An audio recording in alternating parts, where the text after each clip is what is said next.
चलते हैं श्रीमद् भागवत महापुराण। बड़े बड़े देवता भगवान ब्रह्मा जी के समीप गए और कहा, सबका तेज अपहरण हो रहा है, सूर्य भी निस्तेज होते जा रहे हैं, हम देवताओं की शक्ति क्षीण होती जा रही।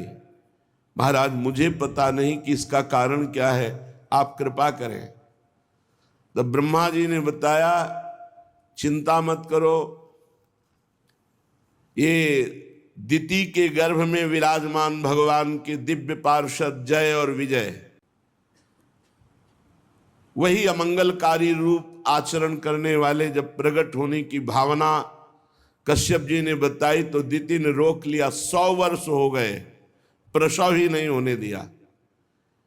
ये सनक सनंदन सनातन सनत कुमार के शाप से जय विजय दिति के गर्भ में विराजमान है।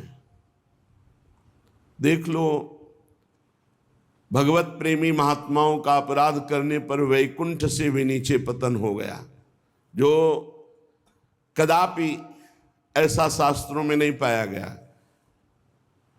वैकुंठ में प्रवेश पाने के बाद फिर इस जगत में आना नहीं होता। यद गत्वा न निवर्तन्ते तद धाम परमम मम।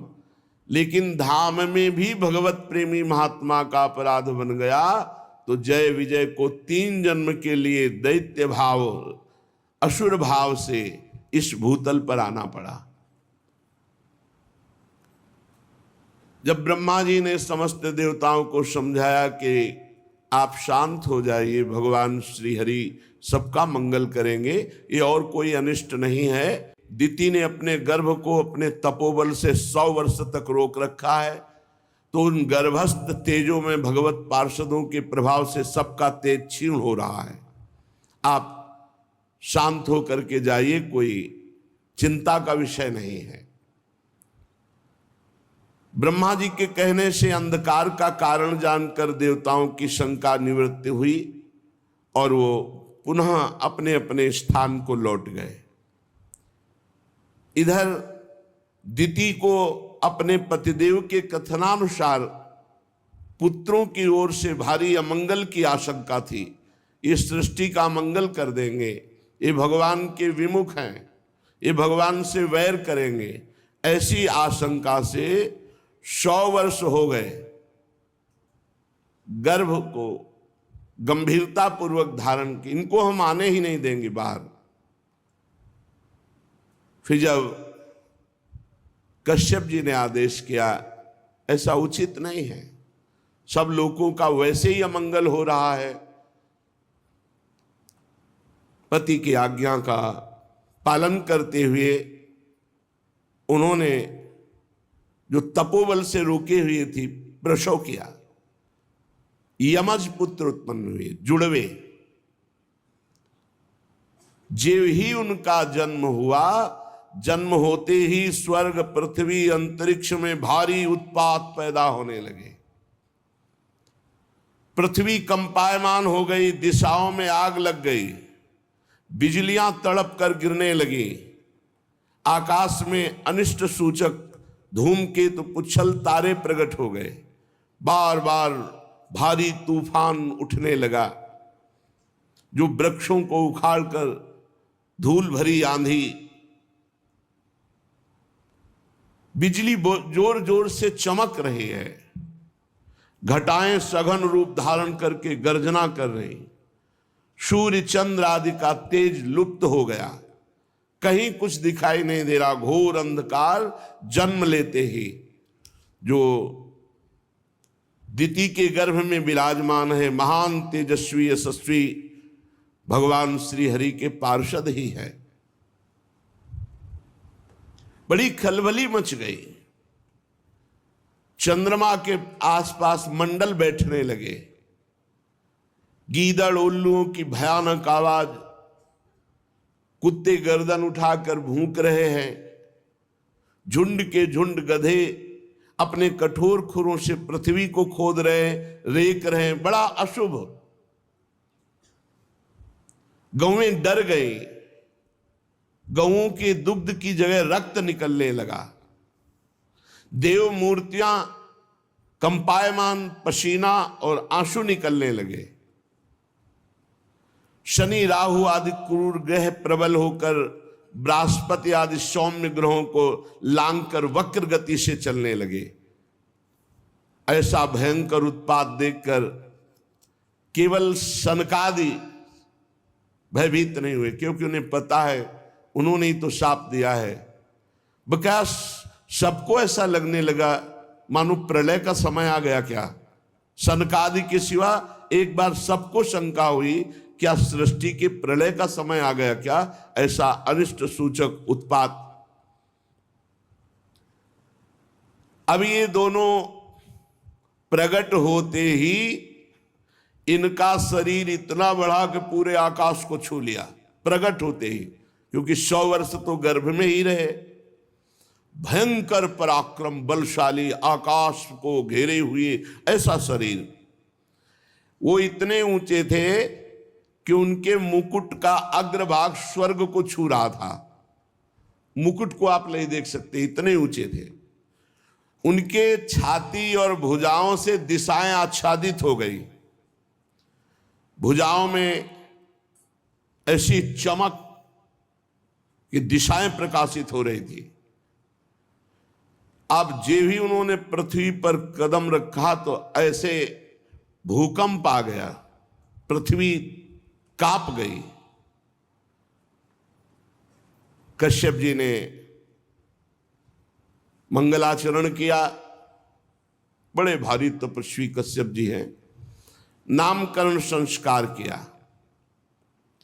उनमें से जो दिति के गर्भ में पहले स्थापित हुआ उसका नाम हिरण्यकश्यप, और जो दिति के गर्भ से पहले निकला उसका नाम हिरण्याक्ष। स्थापित हुए हिरण्यकश्यप पहले और प्रकट हुए हिरण्याक्ष, इसलिए बड़े भाई हिरण्याक्ष माने गए।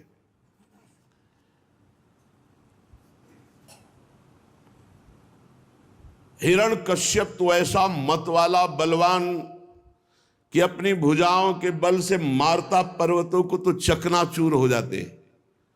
लोकपाल थर्रा गए हिरण्यकश्यप का बल देखकर। और हिरण्याक्ष तो हाथ में गदा लेकर के हर लोक में जाके गर्जना करता, कोई सामने नहीं आता हिरण्याक्ष के। पैरों की धमक असह थी।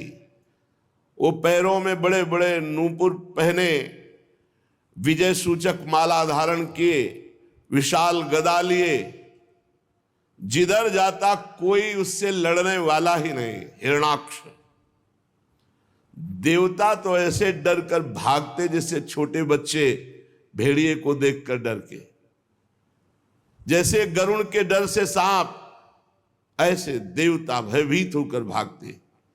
हिरण्याक्ष ने देखा कि उसके सामने कोई लड़ने वाला ही नहीं, तो हर लोक में जाकर के गर्जना करता। फिर वो गहरे समुद्र में घुस गया और अपनी गदा का प्रहार लहरों पर करता। सब जलचर जीव घबरा गए। अनेक वर्षों तक समुद्र में घूमता रहा, कोई लड़ने वाला ही नहीं मिला हिरण्याक्ष को। बस वायु वेग से तरंग जो उठती उसी पर गदा का प्रहार करता। जल में घूमते घूमते लोकपाल वरुण जी की विभवापुरी जो राजधानी है वरुण लोक की, उसमें प्रवेश किया। जल के स्वामी वरुण जी ने देखा ये बड़ा मतवाला वीर आ रहा है, लड़ना संभव है। हिरण्याक्ष हंसी उड़ाते हुए कहा, महाराज प्रणाम। एक हाथ से संत भगवंत श्री विग्रह इनको निषेध किया गया प्रणाम करना, ऐसे एक हाथ से नहीं, हमारे यहां दोनों हाथ जोड़कर प्रणाम, ये उपहास कहा जाता है। संत या भगवान का श्री विग्रह या जो अपने बड़े गुरुजन हैं उनको ऐसे नहीं किया जाता, उनको हाथ जोड़कर प्रणाम किया। उसने एक हाथ से ऐसे उपहास करते हुए प्रणाम मुद्रा में कहा, महाराज मैं एक भिक्षा मांगता हूं, क्या युद्ध की भिक्षा मिलेगी आपसे? आप बड़े लोकपाल हो, बड़े वीर हो, कीर्तिशाली हो, तो आप अपनी मर्यादा रखने के लिए मुझे एक भिक्षा दोगे? आओ हमसे युद्ध करो। मदोन्मत्त हिरणाक्ष को देखकर वरुण जी को क्रोध तो बहुत आया, और उन्होंने विचार किया है जीता नहीं जा सकता, क्योंकि ये भगवान का पार्षद है, इसे तो केवल भगवान ही जीत सकते हैं, दूसरा नहीं। तो उन्होंने कहा चिंता मत करो, तुम्हारे जैसे रणकुशल वीरों को युद्ध में संतुष्ट करके सारी मनोकामना पूर्ण करने वाले एक महावीर हैं। तुम्हारे जैसे वीर वहां घुटने टेक देते हैं। तुम बड़े वीर हो, पर तुम्हें ज्यादा देर नहीं लगेगी वीर सैया में शयन करने की। तुम जैसे दुष्टों को नियंत्रण करने के लिए वो विविध रूप धारण करते हैं। वरुण जी की बात सुनकर के बड़ा प्रसन्न हुआ, बोला बताओ तो जरा ऐसा वीर त्रिभुवन में कौन है जो मेरी भुजाओं को युद्ध में तृप्त कर सके। उनका तृप्त नहीं तो उनके हाथ मारा जाएगा। तो उसने कहा तुम बताओ तो, फिर थोड़ी देर में सूचना तुम्हें मिलेगी कौन मारा गया। इतने में देवर्षि नारद जी आ गए। नारद जी ने कहा वीर का तो पता मैं जानता हूं। नारद जी एक ऐसे महात्मा है, चाहे जहां चले जाए, चाहे जिससे मिले सब सम्मान करते हैं। कंस से भी मिलते हैं, कृष्ण से भी मिलते, सब से कहीं भी चले जाएं। नारद जी एक ऐसे विश्व पूज्य महात्मा है जहां असुरों के यहां भी इनकी पूजा होती है, कोई इनसे द्वेष नहीं करता। सब जानते हैं कि हित की बात बताएंगे। नारद जी ने बड़े हित की बात बताई। विश्व विजयी हिरणाक्ष, तुम्हारी भुजाओं को तृप्त करने के लिए रसातल में एक वीर है जो वाराह रूप में विराजमान है और पृथ्वी लेने गया है। तुम जाओ, पूर्ण तृप्त हो जाओगे। ऐसे वीर हैं जो युद्ध में तुम्हें पूर्ण तृप्त कर। वो खिलखिला के हंसा और कहा जंगली पशु सुअर से मेरा युद्ध? अरे क्या बात करते हो नारद जी। नारद जी ने कहा ना समझ, अभी तुम नहीं जानते हो। एक बार जाओ तो रसातल तो पहुंचो। जल को चीरता हुआ वो महावीर हिरण्याक्ष जब गया तो देखा श्याम वर्ण विशाल शरीर, कोई साधारण सूकर थोड़ी थे, वो तो भगवान ने वाराह रूप धारण किया था। जाकर के दहाड़ा हिरणाक्ष और गए ना समझ, छोड़ पृथ्वी को और मुझसे युद्ध कर। सुराधम, मैं तुझे ही खोज रहा था। मैं देखकर तुझे समझ गया कि तू सूकर नहीं है, तू हरि है, भगवान का पार्षद है। ये माया से लुका छिपी तू दूसरों के सामने कर। ठीक बात कह रहे। ये लुका छिपी हम अज्ञानियों के सामने कर सो, वो ज्ञान शिरोमणि है। मेरे नेत्रों के सामने तेरा माया का जादू नहीं चलेगा। पर भगवान ने कहा तो दृढ़ वैर, देख लो दृढ़ वैर, ये दिव्य पार्षद है। हम बहुत हृदय से प्रणाम करते हैं कि भगवान की आज्ञा पालन। हम माता कैकेयी को बहुत प्रणाम करते हैं। एकांत में भगवान राम जी ने कहा था माता ये बात ना कौशल्या जी पूर्ण कर सकती है और ना सुमित्रा जी पूर्ण कर सकती। माँ तू मुझे बहुत प्यार करती है, मेरा अवतार जगत कल्याण के लिए हुआ है। माँ यदि कल प्रातः काल राज्याभिषेक स्वीकार कर लिया तो जिस कार्य के लिए आया वो कार्य नहीं हो पाया। इसलिए माँ तू कृपा करके मेरा 14 वर्ष का वनवास ऐसा तू मांग। कैकेयी जी ने वो बात स्वीकार की। देखो अपने प्यारे राम जी की इच्छा के लिए अपनी निंदा सही, अपने प्यारे भरत का वियोग सहा। भरत ने कभी मां नहीं कहा और वैधव्य सहा, जगत की निंदा सही। ये विशेष जो भगवान के प्रियजन होते हैं इनको समझ पाना बड़ा कठिन होता है। तेरी माया दूसरों के सामने चलेगी, मेरे सामने नहीं चलेगी। मैं तेरा नाश करने के लिए समर्थ हूं, हिरणाक्ष कह रहा है। मूढ़, तेरा जो बल है वो योग माया ही है ना। तुझ में कोई पुरुषार्थ नहीं, केवल योग माया से तू बली है। आज मैं तुम्हारी योग माया को चकनाचूर करूंगा। जब मेरे हाथ से छूटी हुई गदा तुम्हारे सर पर पड़ेगी तो तुम्हारी योग माया नहीं बचा पाएगी तुम्हें।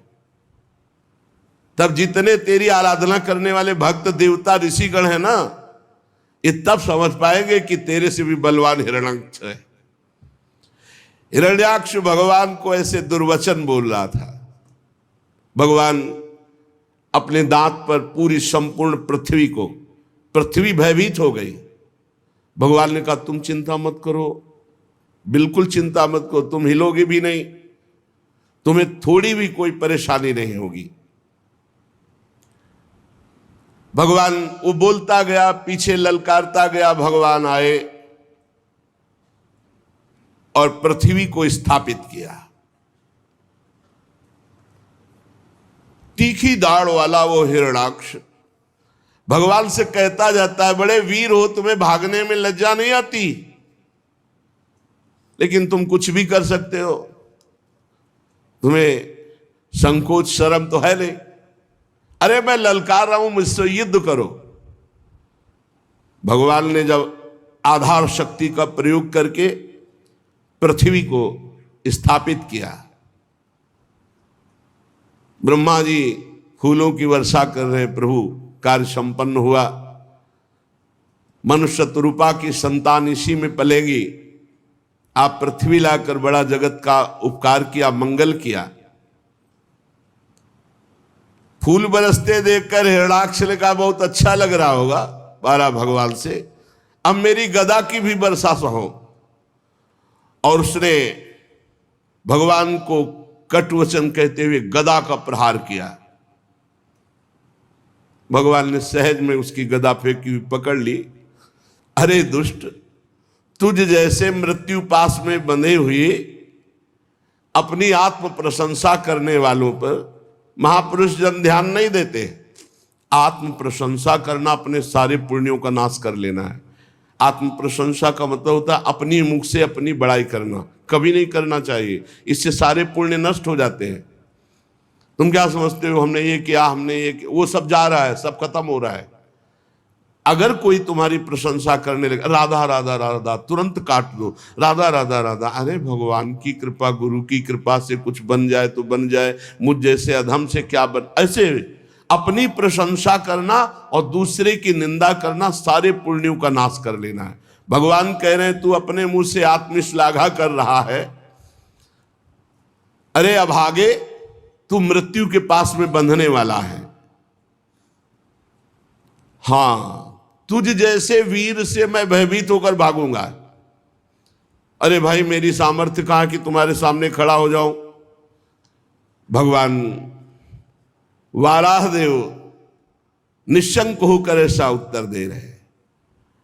अब जब दैत्य ने देखा कि भगवान उपहास कर रहे तो क्रोध से तिलमिला उठा और बड़े वेग से मुष्टिका का प्रहार किया, घूसे का प्रहार भगवान पर। देखो भगवान के श्रीअंग का स्पर्श प्राप्त कर रहे। भगवान टेढ़े होकर के अपने को प्रवीणता पूर्वक बचा लिया।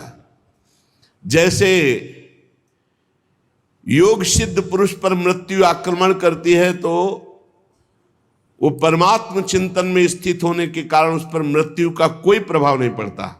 जैसे बताया कि जब भक्त का शरीर छूटता है तो जैसे मतवाले गजराज हाथी से गले की माला टूट कर गिर जाए, उसको पता भी नहीं चलता। ऐसे जन्मत मरत दुषा दुख होई।